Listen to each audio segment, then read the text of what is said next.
Okay. Hey, everyone. Welcome to Luke's fundraising live stream for the Asylum Seeker Resource Center. It is a very great pleasure to be here. Oh, did it only just start recording? Well, in case everyone missed all that, welcome to the live stream. It is very nice to have you all here. Now, some housekeeping. I believe... Oh, no. Okay. I'm going to chuck the donation link in the description. It makes it a lot easier to do this. Okay. All right. So I guess we may as well get stuck into it. Now, tonight we'll have some readings from the usual garbage can that I regularly filch into, as well as some of my favorite novels. But we've also got a little gimmick going on. For every $100 donated, that person who got us over the line gets a song. And we'll start things off with that tonight. So Maggie Ralph, this one's for you. This is Spice Girls, Stop Right Now, sung way down the octave.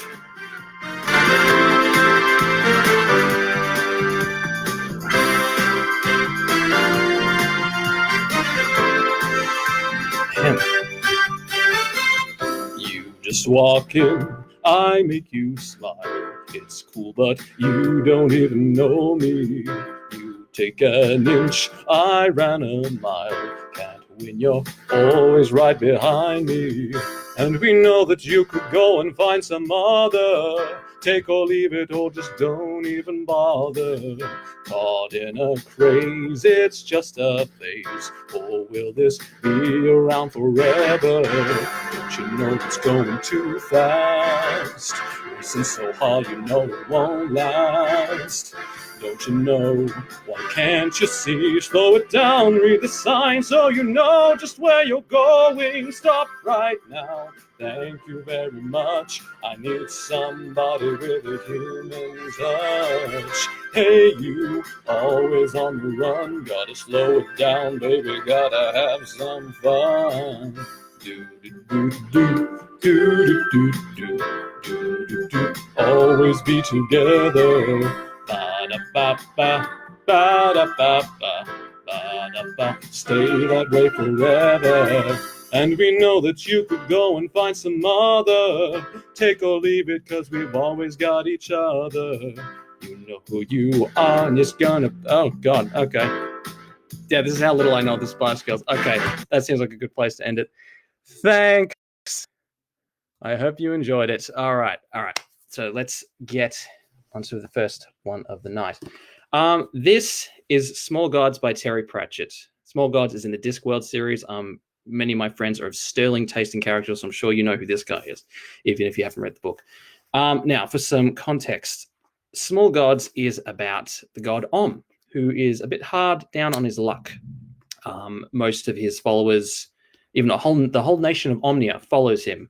Most of them are just going through the motions. They mouth the words. No one actually believes in him. He's a turtle. Sorry, no. He's a tortoise that no one pays attention to because no one believes the god Om could possibly be a tortoise. Now, at the end of the novel, he regains his former glory and he's all ready to get back to the good old days of being a god. But the sole person that believed in him this whole time tells him, no, it can't be that simple. As Omnia is about to suffer attack from several other nations who are tired of their xenophobia and warlike ways. And so, because this is a world in which everyone is looking to their god to be told what to do, how to act, how to behave, it results in the following. I just need to get the page number. Okay, this is towards the end. And a war has just broken out on the shores of Omnia. A distant scream colored the wind. The soldiers stared. There were people under there, said Archivisti. Simony dropped the flask. Come on, he said.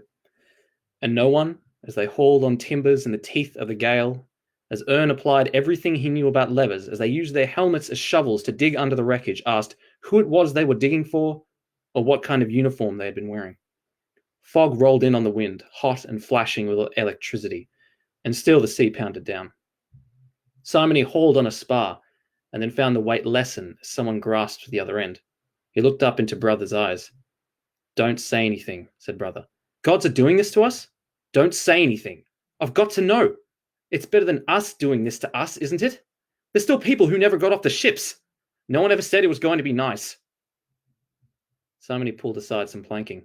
There was a man there, armor and leathers so stained as to be unrecognizable, but alive. Listen, said Simony, as the wind whipped at him. I'm not giving in. You haven't won. I'm not doing this for any sort of god, whether they exist or not. I'm doing it for other people. And stop smiling like that. A couple of dice dropped onto the sand.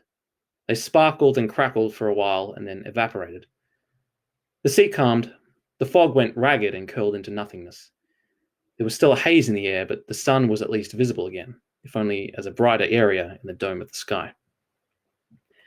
Once again, there was the sensation of the universe drawing breath. The gods appeared, transparent and shimmering in and out of focus. The sun glinted off a hint of golden curls and wings and lyres. When they spoke in unison, their voices drifting ahead or trailing behind the others, as always happens when a group of people are trying to faithfully repeat something they've always been told to say. Om was in the throng, standing right behind the Tsortian god of thunder with a faraway expression on his face. It was noticeable, if only to Brother, that the thunder god's right arm disappeared up behind his own back in a way that, if such a thing could be imagined, would suggest that someone was twisting it to the edge of pain.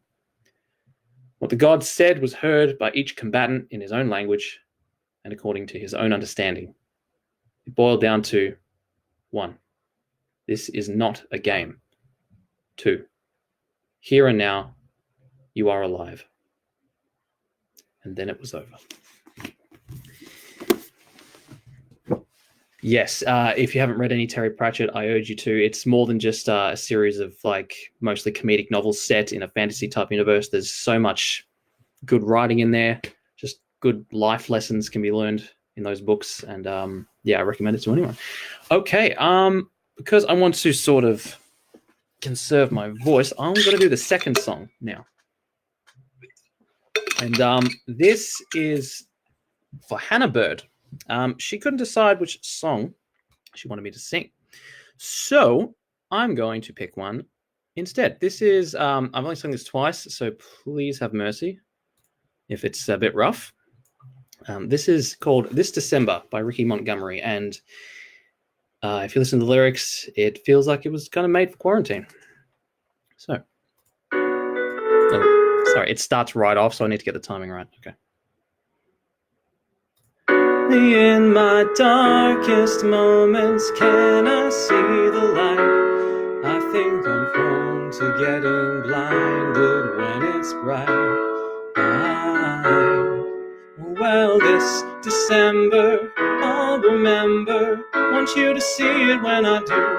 Ooh, God knows I do. Only in my darkest moments can I see the light. I think I'm prone to getting blinded when it's bright. Well, this December, I'll remember, want you to see it when I do. Ooh, God knows I do. Well, I'm alright if you're alright, and I'm okay if you're okay. It's this state, in this state I'm living in. It's just a little bit lonely in this home. It's always colder on your own. My darling, I let the season change my mind.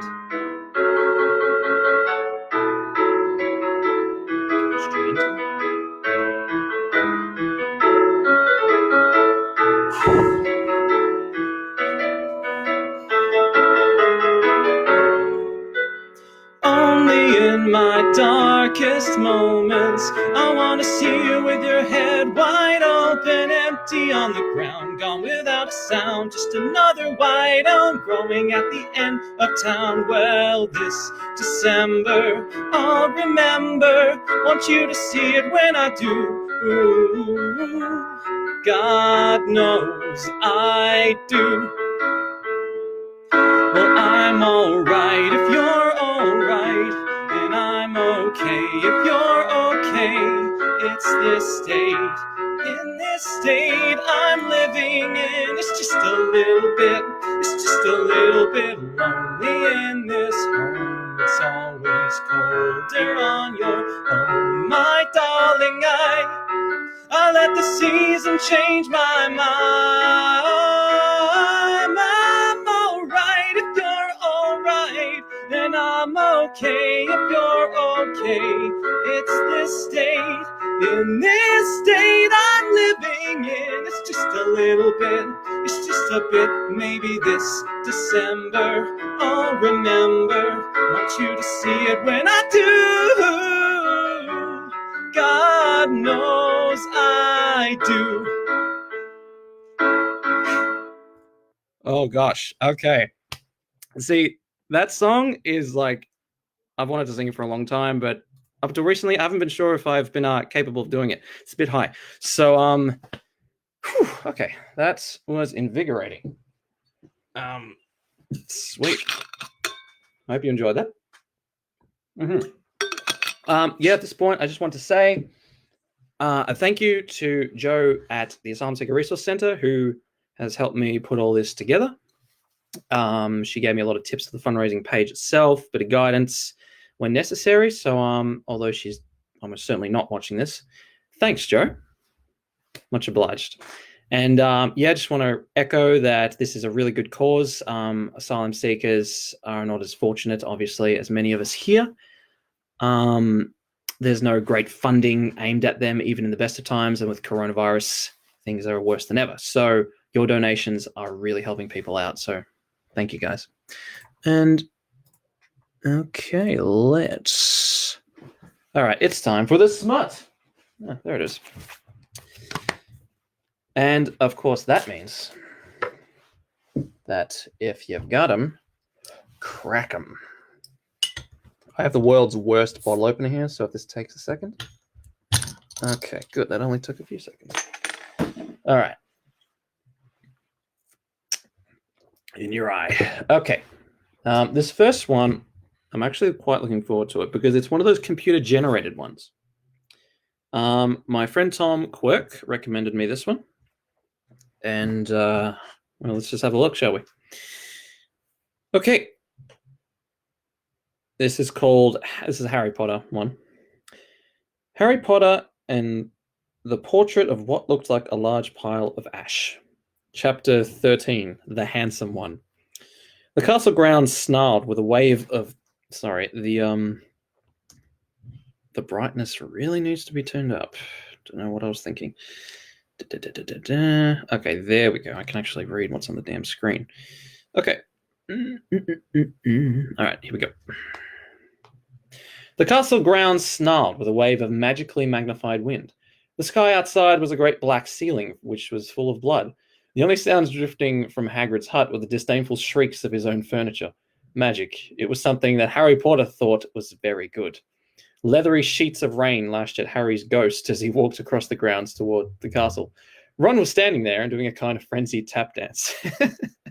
He saw Harry and immediately began to eat Hermione's family. Ron's Ron shirt was just as bad as Ron himself. If you two can't clump happily, I'm going to get aggressive, confessed the reasonable Hermione. What about Ron magic? Offered Ron. To Harry, Ron was a loud, slow, and soft bird. Harry did not like to think about birds. Death Eaters are on top of the castle, Ron bleated, quivering. Ron was going to be spiders. He just was. He wasn't proud of that, but it was going to be hard to not have spiders all over his body after all is said and done. Look, said Hermione. Obviously, there are loads of Death Eaters in the castle. Let's listen in on their meetings. The three complete friends zapped onto the landing outside the door to the castle roof. They almost legged it, but witches are not climbing. Ron looked at the doorknob and then looked at Hermione with searing pain. I think it's closed, he noticed.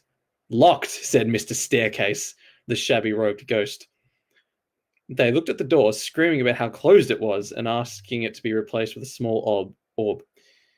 The password was beef women, Hermione cried. Harry, Ron, and Hermione quietly stood behind a circle of Death Eaters who looked bad. I think it's okay if you like me, said one Death Eater. Thank you very much, replied the other. The first Death Eater confidently leaned forward to plant a kiss on his cheek. "Oh, well done," said the second as his friend stepped back again. All the other Death Eaters clapped politely. Then they all took a few minutes to go over the plan to get rid of Harry's magic. Uh-oh. Harry could tell that Voldemort was standing right behind him. He felt a great overreaction. Harry tore his eyes from his head and threw them into the forest. Voldemort raised his eyebrows at Harry, who could not see anything at the moment. "Voldemort, you're a very bad and mean wizard," Harry savagely said. Hermione nodded encouragingly. The tall Death Eater was wearing a shirt that said, "Hermione has forgotten how to dance," so Hermione dipped his face in mud. Ron threw a wand at Voldemort, and everyone applauded. Ron smiled. Ron reached for his wand slowly. "Ron's the handsome one," muttered Harry as he reluctantly reached for his. They cast a spell or two, and jets of green light shot out of the Death Eaters' heads. Ron flinched. "Not so handsome now," thought Harry as he dipped Hermione in hot sauce. The Death Eaters were dead now, and Harry was hungrier than he had ever been. Jesus. The Great Hall was filled with incredible moaning chandeliers and a large librarian who had decorated the sinks with books about masonry. Mountains of mice exploded. Several long pumpkins fell out of McGonagall. Dumbledore's hair scooted next to Hermione as Dumbledore arrived at school. The pig of Hufflepuff pulsed like a large bullfrog. Hermione smiled at it and placed his hand on its head. "You are Hagrid now." "We're the only people who matter. He's never going to get rid of us," Harry, Hermione, and Ron said in chorus. The floor of the castle seemed like a large pile of magic. The Dursleys had never been to the castle and were not about to come there in Harry Potter and the portrait of what looked like a pile of large ash. Harry looked around and then fell down the spiral staircase for the rest of the summer. "I'm Harry Potter," Harry began yelling. The dark arts better be worried. Oh boy. And that's the story. Truly, computers will replace us all. Yeah, hope you enjoyed that. Okay, let's have a read of another one of my faves. This one, now, since all of my friends are musical buffs, you'll know a certain musical about September 11. Well, here's the book that was written by one of the people who was on that flight, who was stranded in the town of Gander in Newfoundland on 9/11, who's also portrayed in the musical. His name is Kevin Twerf. I can't pronounce that. I'm sorry in advance. I realize it's a bit useless saying this now, but if you can go see Come From Away, the musical, which this is based around, if when this is all over, please do. It is, if you see one show in your life, it may as well be Come From Away. Okay, looking at I put my page number directory over here. This is really ill thought out. Okay, we find 46.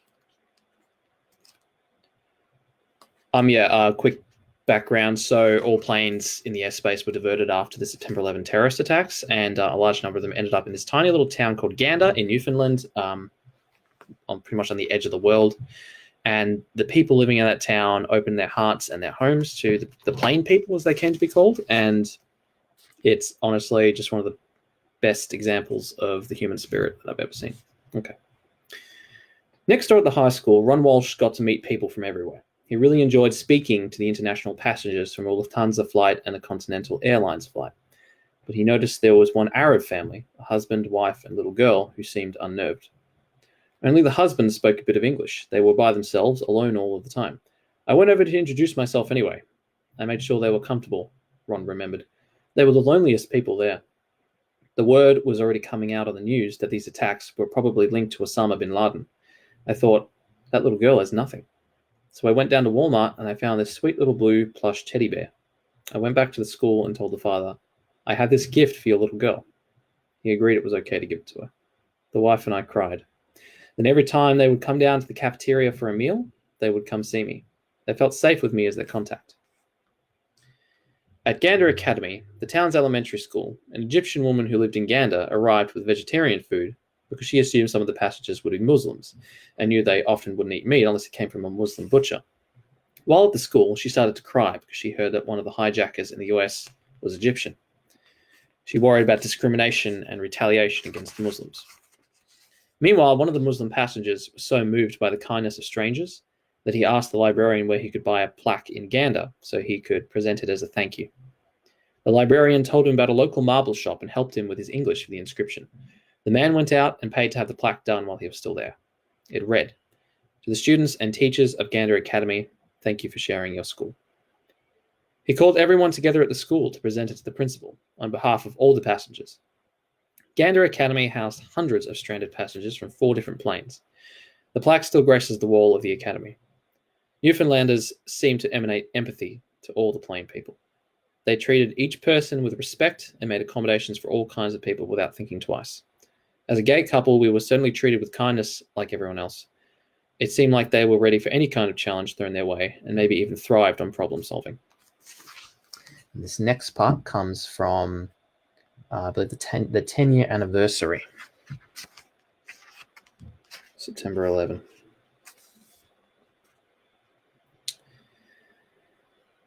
There's a way in which the plane people or come from away stranded in Gander were temporary refugees of war. A war begun by Osama bin Laden had broken out in New York, Pennsylvania, and Washington, D.C. We had no information and didn't know what was going on. We just knew we needed food, clothing, and shelter. Canadian authorities could have treated the stranded passengers as refugees with terrorists among us, leaving us on the planes for days, perhaps sending out food and water. But they didn't. Every person in Gander and the surrounding towns took a chance and offered us kindness and goodwill, even though they didn't have to. They let us off the planes and took care of us in the most beautiful, loving ways. In 2016, I asked Gander Mayor Claude Elliott whether they had been nervous about the risk of permitting a terrorist from one of the planes to enter their community when they helped us on that tragic day. I don't think we can live our life in fear. Not everybody is out to do bad things. We have to realize that not every Muslim is a terrorist. Of course, there are bad people out there, but we were willing to take that chance. We weren't going to let people suffer on those planes for 4 to 5 days. That never came into our minds. Even though we've received thousands of accolades, that's not why we did it. We just say thank you and that we were paid in full by knowing we helped people at a very difficult time. Ganderite Diane Davis echoes Mayor Elliott's sentiment. We had passengers from all over the world, but we had no conflicts or trouble, she says. Fear and misunderstanding lead to extreme action, but they can also lead to empathy. About the diverse crowd of plane people from many backgrounds, Mac Moss observed, "Our passengers were wonderful. Not once did any of them try to gain advantage or preferential treatment because of their social position or station in life. No one complained about the food. A number of my teaching staff spoke French, one spoke Spanish, and one, with the aid of an electronic translator, communicated with a group that spoke Yugoslavian. Other than that, we got by in English. Perhaps the language of caring spoke for all of us." There's a lot more in there and in the show itself, but suffice to say, the show, incredible. The book, just as incredible. So, heartily recommend both of them. Okay. Just a quick reminder to anyone who is watching, you can... Oh, God, my beer has exploded. Ah. Oh, that's going to be a cleanup later. But the show goes on. Anyways, as I was saying... Oh, hello. Oh, we have a new fundraising. Okay, it's from Anonymous. That's okay. Actually, we had not just this one. We also had a $10 donation shortly before the live stream began, and we've just got another one for $32.70. Thank you, whoever you are. You are a good person, and we appreciate that.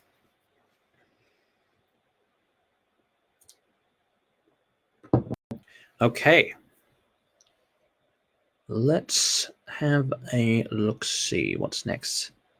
Sorry, just getting a few messages on Facebook.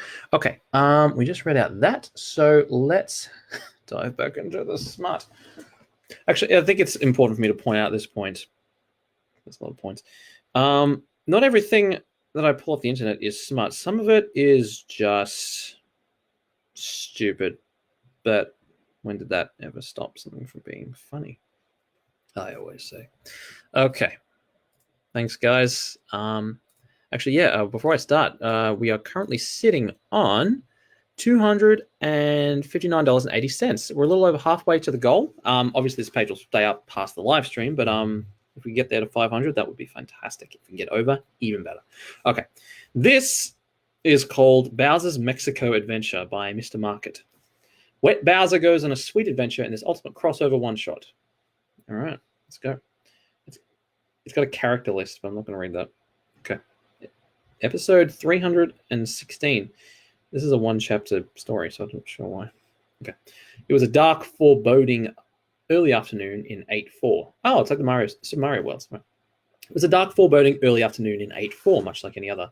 Wet Bowser had just finished his morning ritual of mowing his lava and was about to embark on his daily constitutional when he caught a glimpse of something poking out from his mailbox. A brief flicker of excitement danced across his turtle face as he realized it was in an envelope. Wet Bowser, embossed in fancy gold cursive lettering on the front.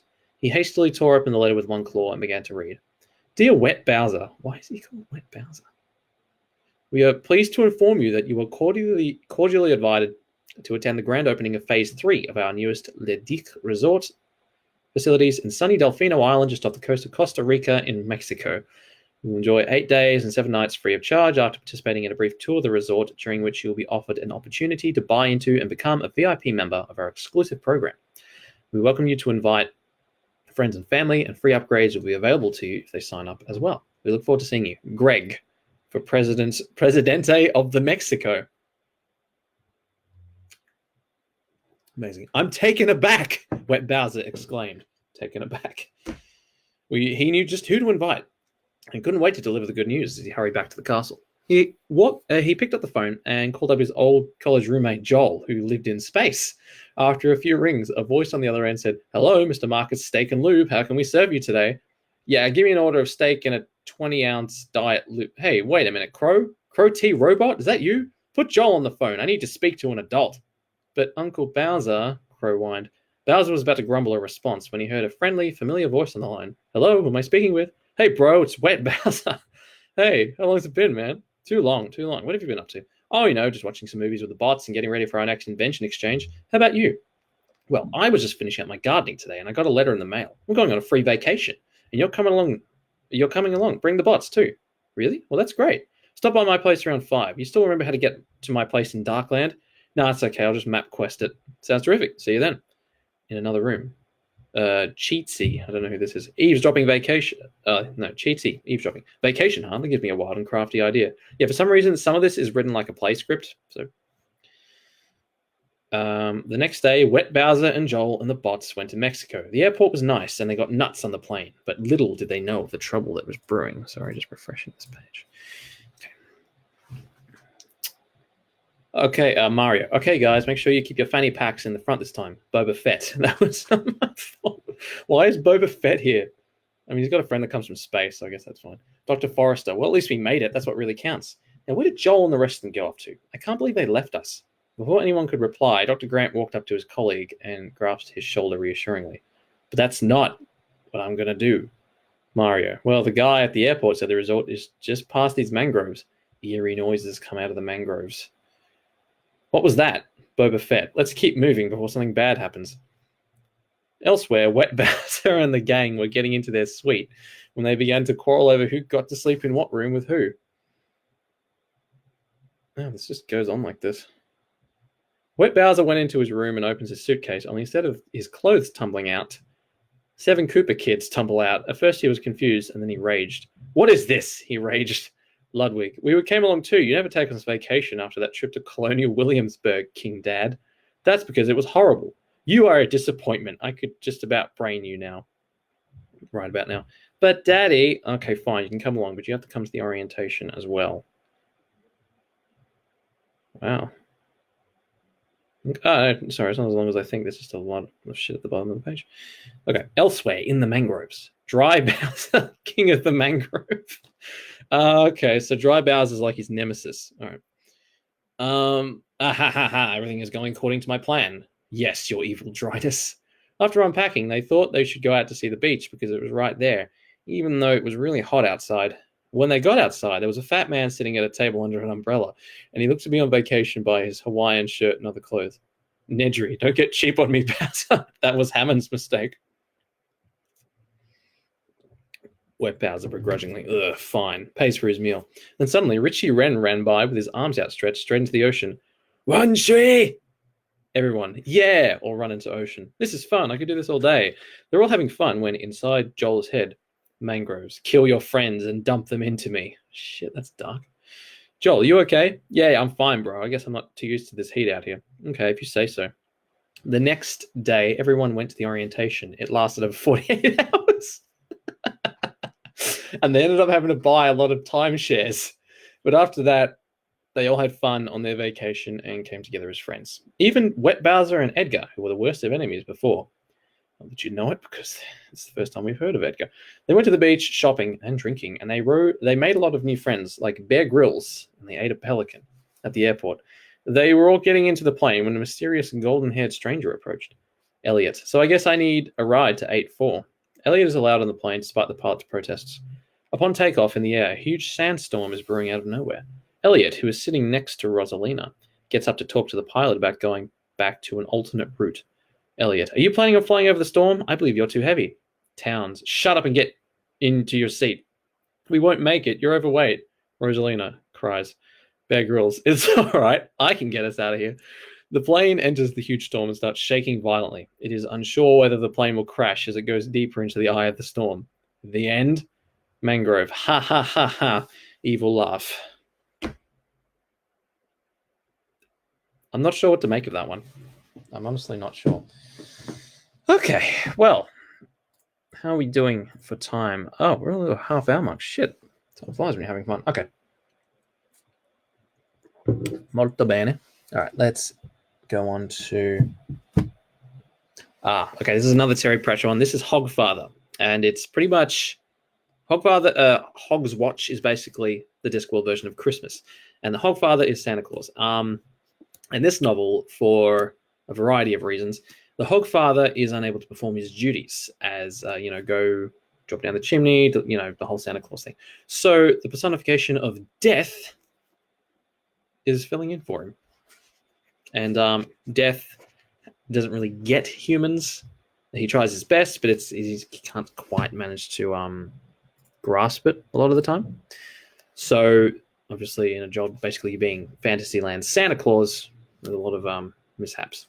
Anyways, 211, 12, okay.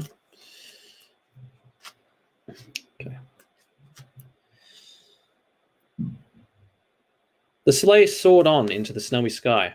On the whole, I think that went very well, don't you? Yes, master, said Albert. I was rather puzzled by the little boy in the chainmail, though. I think that was a watchman, master.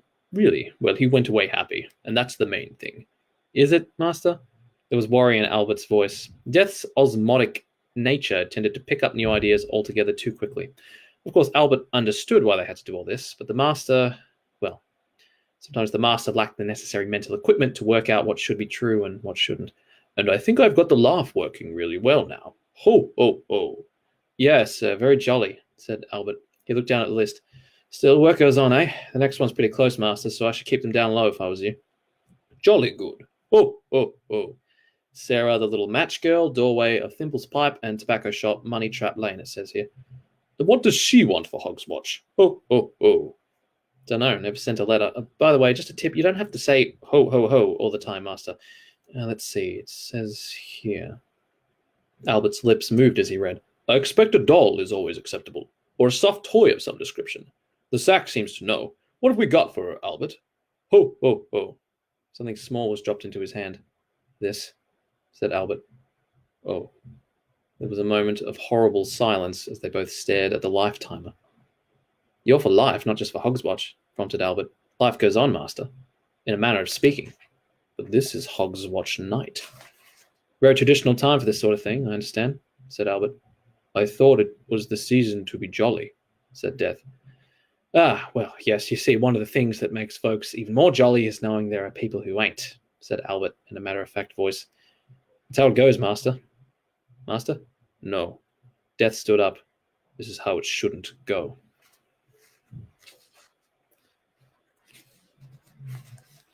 The sleigh slewed around at the end of Money Trap Lane.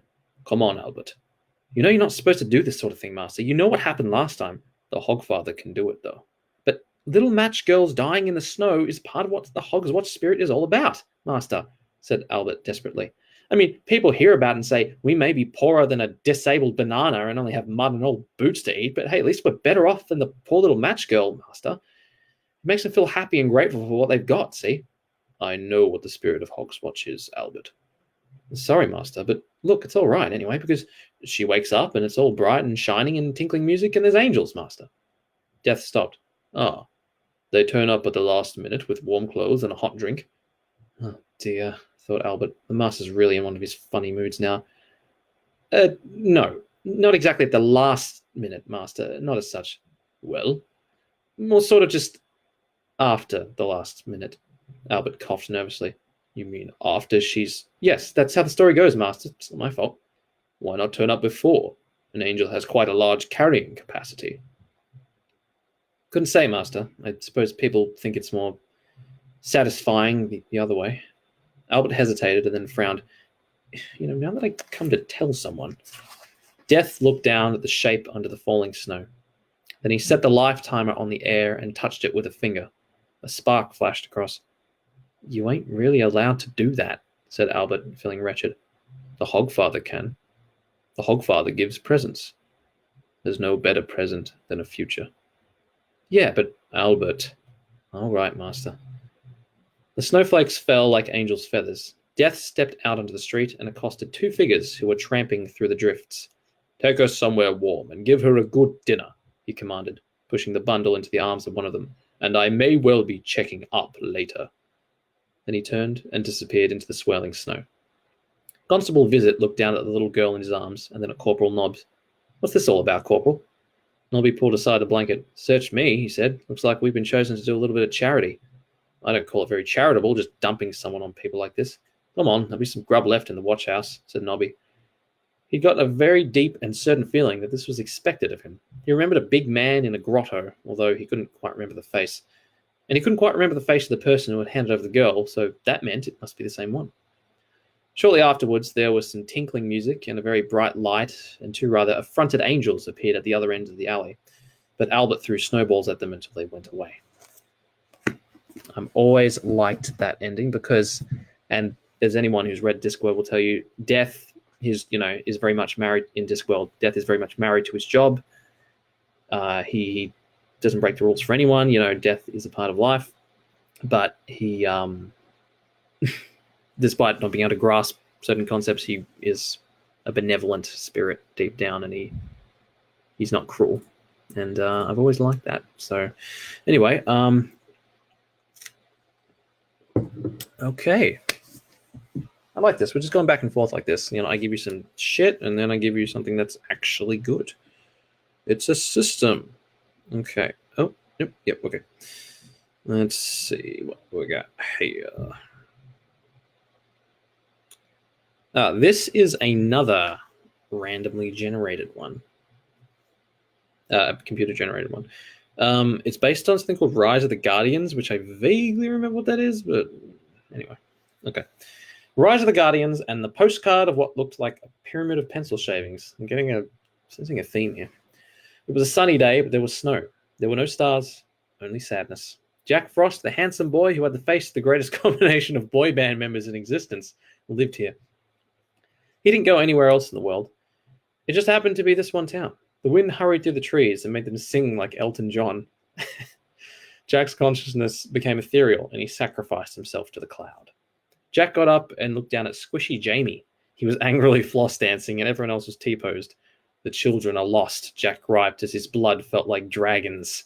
A great ray of bombastic moonlight landed on Jack. Jack took a moment to stop punching fire to take heed of his master. The man in the moon's words were diddly, but they led Jack to look to the east. There stood Pitch the Boogeyman, presenting himself to the common masses of cats. No longer the man he once was, but now a beacon of delightful anguish. Come, Jack, my boy, he hailed. Confront me. The unicorn in Jack's mind told him it was a bad idea, but he walked forward anyways. Undead snow people probably don't need a viable conscience these days. He approached the wistful tall man.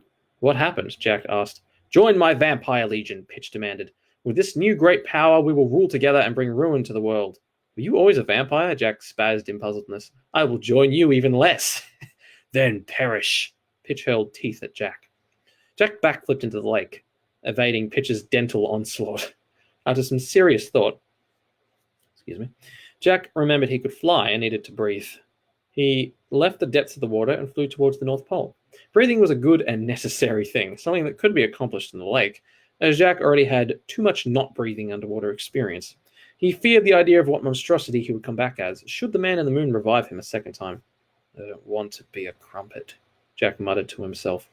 It occurred to Jack that Man in the Moon must have told the other Guardians by now that Pitch is crazy. I'm guessing all these characters are in Rise of the Guardians. He finally arrived at North's workshop, which was covered in eggnog and nutmeg. Either this is a new defense system or something amazing must have happened, Jack laughed as he crashed and burned on North's balcony. Heavens to Betsy, Bunny Munn cried, as he drop-kicked Jack's soaring figure, put out the fire, and shook him. Do you want to be crumpets? I don't want to be crumpets, Jack replied. Everyone was there. Tooth Fairy smiled and her head popped off. Sandman was assembling an army of Aerosmith fans. And North emerged from a cactus. Oh, gosh. Oh, okay, so that's what it looks. Blah, blah, blah, blah. There's my spot. Jack, thank God you're here, North cheered. Jack flew to the gathered Guardians. Pitch is a vampire now, and the world is in danger. He's probably eating children. North quietly nodded as Tooth gasped, and Bunny Mund temporarily phased out of existence. Sandman looked into Jack's eyes and deep into his soul. Jack did not like it, but he loved him like that night in Detroit. Okay. None of us are strong enough to defeat him, North said, except you, Jack. You are our only chance, if you can find the power. But how? I was no match for him. Where is this power? The big man leaned down to Jack. The elves have transcended to a higher enlightenment, Jack, cooed North. Jack looked up and the elves gazed down at him with loving eyes and purpose. Jack had the power now. The Yetis shed their fur and revealed their true forms. It was the cast of Glee. They and the Aerosmith army rejoiced, and all knew they were saved. North's sleigh burst out of the giant globe, and everyone piled in. And I mean everyone. Let's wallop ourselves an edgelord, Bunny Mund proclaimed as the reindeer took off. They returned to the town where, thankfully, it looked like no one had died, or, furthermore, had been eaten. Except maybe the parents. We wouldn't know, since Rise of the Guardians never really involved the parents. Pitch, Jack called as he leapt from the sleigh. Face me.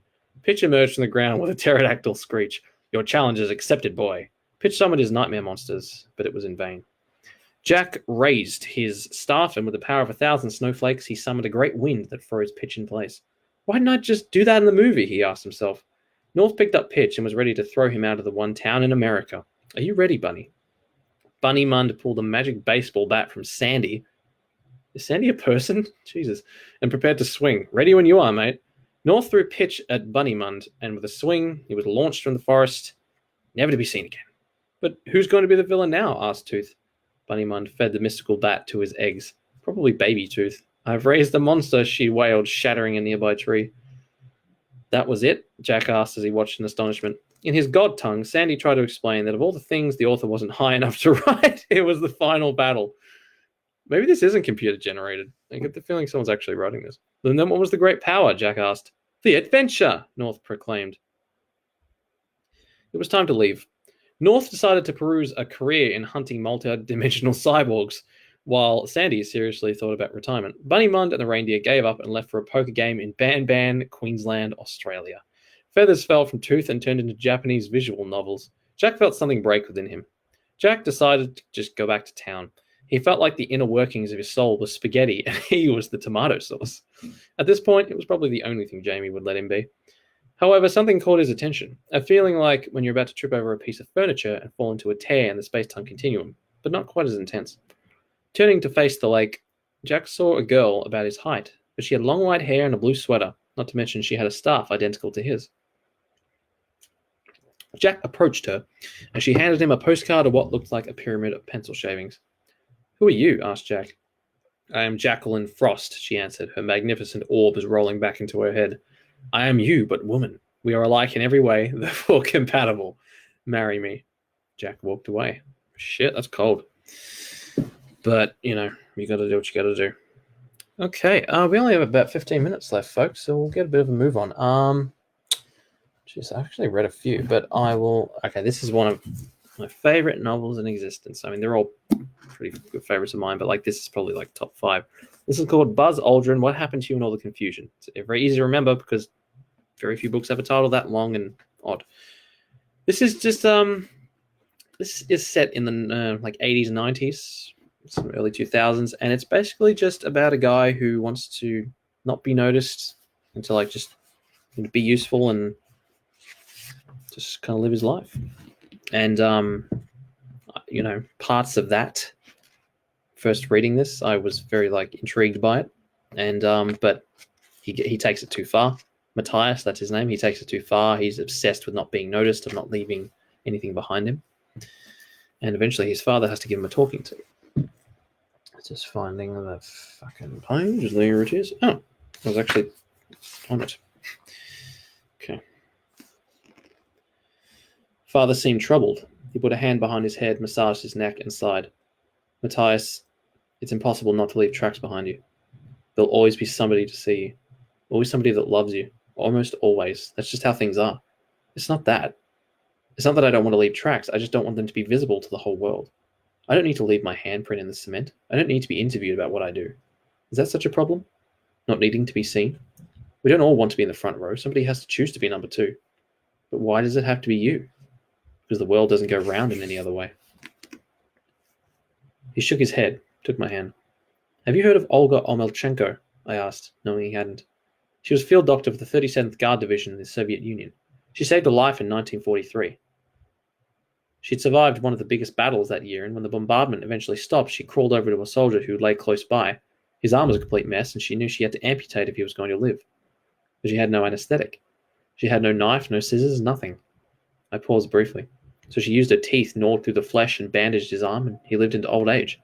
Matthias. It's true. And I reeled off all the other names I remembered. The facts I've been collecting since I was a child. Stories about Emmanuel Bove and Nina Rota, about Maria Oktyabrskaya, whose husband was killed at the front, who used all her savings to buy a T-34 tank and went to join the war against Germany. Age 38, about Tenzing Norgay, the Sherpa who reached the top of Everest with Sir Edmund Hillary in 1953, but whom almost nobody remembered. I told him about Jack Purvis, the eccentric American jazz musician, who traveled to Europe with his band but deserted them on the first night, climbed over the roof of a Paris hotel in his stocking feet. Later, he played with the great Coleman Hawkins in Higginbotham, then went to California and worked as a chef, then wrote the music for a 110-piece orchestra for Warner Brothers before going back to playing in small clubs in New York. He vanished again, only to pop up in the US Army. Later, he sat in prison for armed robbery in El Paso and broadcasted concerts from inside. He failed to turn up to meet his parole officer after his release, was jailed again, and when he eventually got out again, it was 1946 and the war was over. It's less clear what happened next. Some said he began work as a commercial pilot. Others thought they'd seen a man who looked like him sitting in the garden of the King's Palace in Honolulu, playing Flight of the Bumblebee, alternating between trombone and trumpet. He was also observed in Baltimore working as a carpenter, as a cook on an international ship. He lived under numerous aliases, always avoided being connected to his name. Didn't want to be recognized, got a job as a radio repairman in San Francisco. And so I went on, an encyclopedia, an ancient scroll flowing with forgotten biographies. And the more I talked, the more I remembered. They tumbled out of my mouth, like pearls on a string. All the lives you forgot, but that somehow touched you. I talked about how Armstrong, Aldrin, and Collins decided they shouldn't have their names on the insignia for Apollo 11 because their mission was greater than any one man. I talked about the athletes that came second to Carl Lewis when he won 4 gold medals in the 1984 Los Angeles Olympics. Steve Ballmer, the man who worked under Bill Gates at Microsoft, and about President Paul von Hindenburg, who, weary of everything, relinquished the struggle to hold back the pressure, resigned, and gave a much younger upstart the place he screamed for, named him Chancellor, and disappeared himself, and Adolf Hitler, 42 years younger, took the power in 1933. But why do you always have to give up, said Father. Pass up all your chances. Can't you just accept that people want to spend time with you? That you make people around you happy? Is it that dangerous to have a little focus on you? You don't have to be world famous because of that. I just can't understand why you have to take all the world's sins on your shoulders and go into hiding from the world and work in some kind of penal colony. You don't understand. There are no chances to miss, I said. I haven't lost out on anything. I haven't given anything up. Think of the people that collect the garbage outside your house, the train driver who takes you where you want to go, the projectionist who stands in the control room and makes sure everything's set when you and Mother go to the movies, the ambulance driver, the woman who cleans your hotel room after you've left. You don't see them. You don't know them. But you appreciate them doing your jobs, don't you? That they take care of you? What if that's all I want to do? Take care of someone. I just want to do something right. Yes, of course. What I do is important, isn't it? Yes, I contribute to the gross national product too, don't I? I do just as important a job as most people. It's just that I don't want there to be so much fuss because of it. I just want to be left in peace. Haven't you ever liked the thought that you were one of thousands of cogs in some massive machine, that your contribution was worthwhile even though nobody saw it? But you don't work for a Japanese production company. You're not a machine, Matthias. No, I'm not.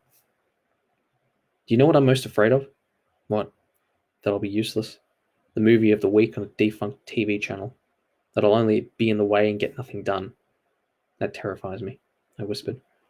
I could see I had upset father. He sat closer, put an arm around my shoulder. You'll never be useless, he said, giving weight to every word. You are the most meaningful thing I have. You are all that is good in my life. You and Mother. But you should just relax a bit.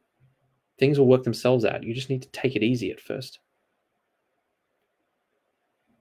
And I believed him. It's just that this has gone on for too long now, he continued. You've become more and more closed off in the last few years, didn't you notice? In the end, it wasn't even possible to live with you. And even now, you can't see there are people desperate to be with you. Sophia, for example. Don't you see that? It's quite a read, that one, and every time I reread it, I have to remind myself of how lots of it is spent describing very little happening, but still, that's one of my faves. Okay. We have about 10 minutes left to go, so let's have what's over here, would you? Okay. What shall we finish on? Okay, there you are.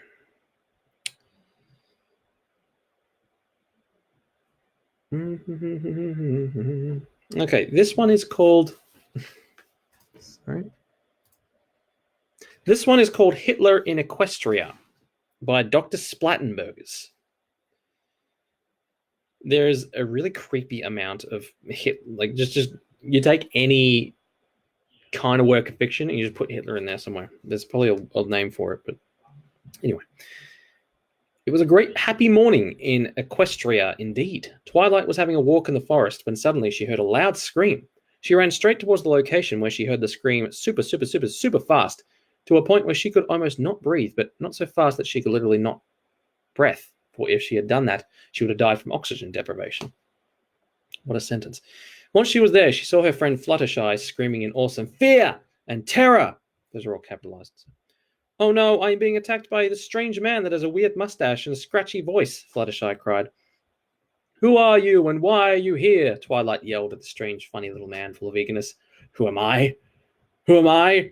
You are telling me you have never heard of the ultimate man of terror, the one and only master of fear, the bringer of horror and death? My name is Adolf Hitler, and I'm here to devour your soul, Hitler yelled at the top of his extremely evil lungs. You will never succeed. Truly evil people don't exist in this land. It's what makes it so great. Everyone holds everyone else's hands together, always, like hippies. You don't stand a chance against that, Twilight yelled at Hitler.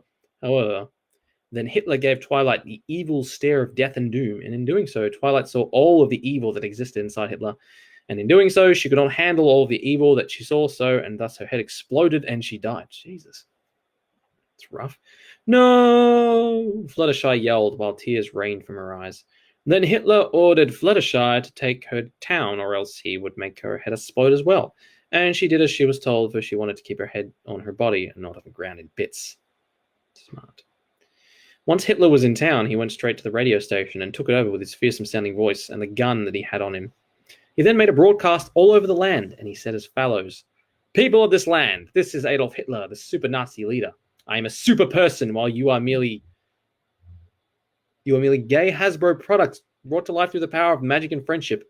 I am the bringer of doom. For this reason, you must kneel down and make me your god, Hitler said with extreme amounts of emotion and passion. Then afterwards, all the ponies showed up outside the radio station while Hitler stood on top of its roof. I'm just picturing that. Then Rainbow Dash showed up extremely angry. You think you can take over this land just like that? I don't think so. Rainbow Dash yelled at the top of her lungs. Then she flew towards Hitler at extremely high speeds, but Hitler dodged, and she hit the wall that was behind him, causing her to splatter all over said wall, and thus she died. Anyone else wants to challenge me? Hitler yelled. I will, someone yelled. It was Princess Celestia herself. I will bring an end to your reign of terror, she yelled, and then she used a magic spell that brought all the dead ponies back to life. Now we will stand together with the power of friendship, Celestia yelled extremely proudly. Then Hitler pulled out his gun and shot everyone. You don't need friends when you have a gun. And then Spike the Dragon put Hitler on fire, and he died a horrible Bernie death. No, it burns! Hitler screamed. Then Spike found Twilight's magic book and attempted to use magic to bring everyone back to life. However, he used the wrong spell, causing the planet to crack in two. The end. Okay. That's rough, but that's the way things go, I guess. Okay. Oh, gosh. Look at this. Only 5 minutes left to go. Yeah, I really encourage you guys, anyone who's watching and may not have donated, if you can. I know times are tough. Even just like $10, $5, anything you got, we appreciate it. We love every kind of donation down here. The spirit of generosity is strong. Oh, this is good timing. Oh, okay. We have a new donation. $20, $21.80 by Sophia Blackburn. Thanks, Soph. We appreciate that. I keep saying we. That's very kind of you. Holy shit. What? Okay, did I miss an... Okay, it says my new fundraising total is $434.20. When did that happen? Have I... Let me refresh the page. What? This is weird. Sorry, we just have a large amount donated by Anonymous. $152. My God. I didn't get a notification for that. So, oh, no, it literally just came through. Okay. Shit. Okay, this throws me in a bit of a tailspin. What to do? Come on, Luke, you're live. Okay. Thank you so much to our donators, to our contributors. We're only like $70 off the goal. That's amazing, and that's also earned them 2 songs. I don't know if we have time for 2, but I will think of a third. What's something good? What's something? Music theater mostly.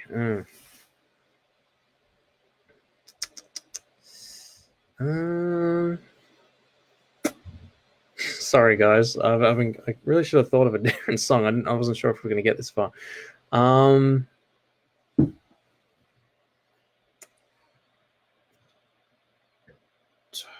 It's a good song. I know. I'll sing. Okay. Sorry to the person who got us over the line. I'm apologizing. I won't have time to take your request if you have one, but you can get back to me via message later if you'd like it. Anyway. Here's to close it off, I guess. Here's Billy Joel's Piano Man. Alright.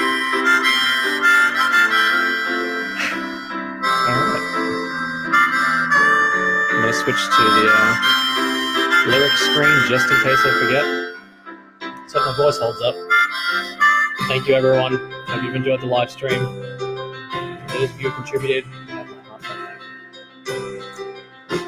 it's 9 o'clock on a Saturday. Regular crowd shuffles in. There's an old man sitting next to me, making love to his tonic and gin.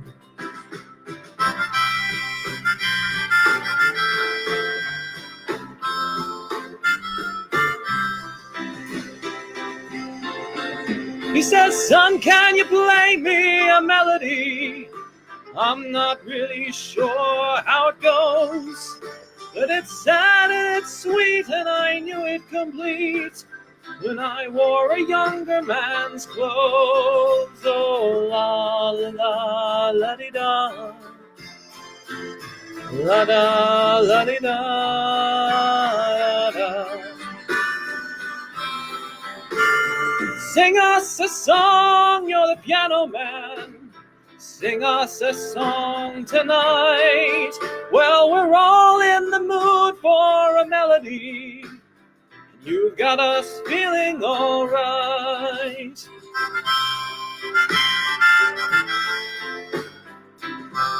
Thanks, Soph. I love it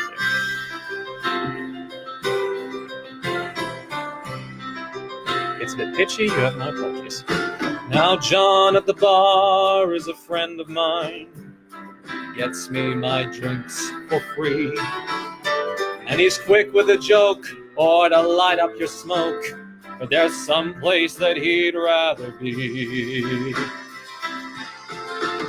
He says, Bill, I believe this is killing me, as a smile ran away from his face.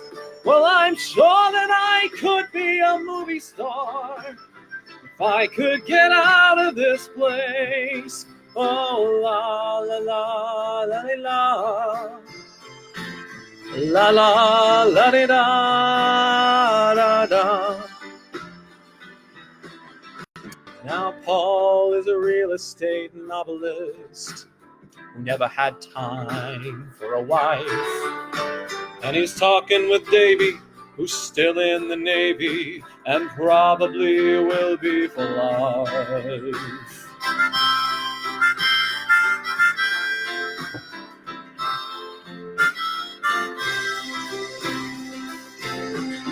And the waitress is practicing politics as the businessmen slowly get stoned. Yes, they're sharing a drink they call loneliness, but it's better than drinking alone.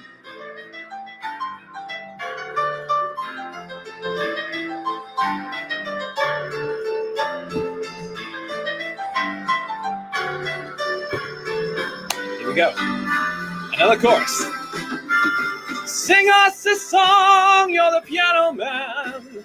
Sing us a song tonight. Well, we're all in the mood for a melody, and you've got us feeling all right.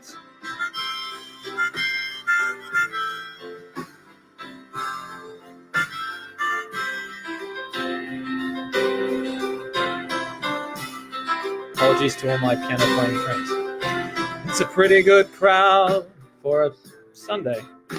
And the manager gives me a smile, 'cause he knows that it's me they've been coming to see, to forget about life for a while. And the piano sounds like a carnival, and the microphone smells like a beer. And they sit at the bar and put bread in my jar and say, man, what are you doing here? Oh, la, la, la, la-di-da. La-da, la-di-da, da-da. Here we go. Sing us a song, you're the piano man. Sing us a song tonight. Well, we're all in the mood for a melody, and you got us feeling all right.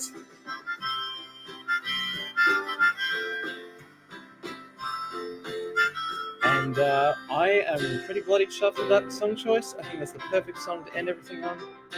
Guys, I hope you've enjoyed this live stream. Thank you everyone for tuning in. Thank you to those who have contributed. We have done some terrific work here tonight.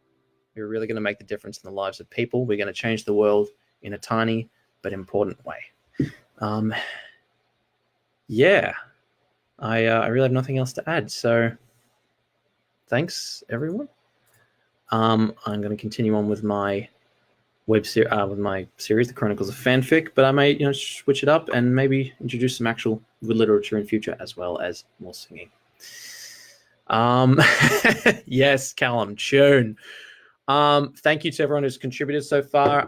The many anonymi who have chosen not to reveal their identities, but you have my absolute thanks. Also, so does Maggie Ralph, Alicia Barker, Sophia Blackburn, Hannah Bird. Oh God, I cannot afford to leave anyone out. And oh God, this is awkward, isn't it?